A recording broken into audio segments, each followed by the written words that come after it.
मुंबई गोवा हायवेवरील कुंडलिका नदी नजीक टँकरची मारुती कारला जोरदार धडक, सुदैवाने कोणतीही जीवितहानी नाही।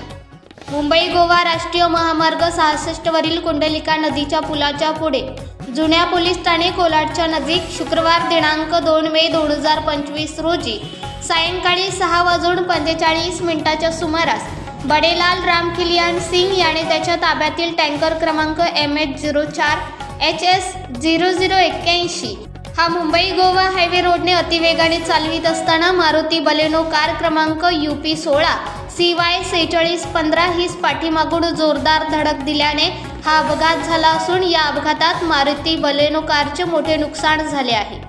सुदैवाने कोणतीही जीवितहानी झाली नाही। सदर घटनास्थळी कोलाड पोलीस ठाण्याचे सहाय्यक फौजदार पाटील उपस्थित होते।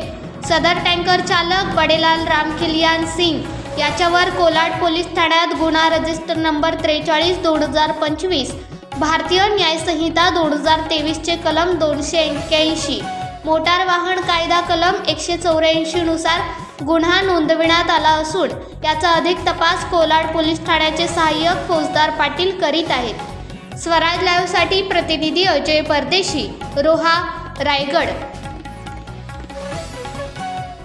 आपण पाहताय महाराष्ट्रातील वेगवान न्यूज चॅनल स्वराज्य लाईव्ह।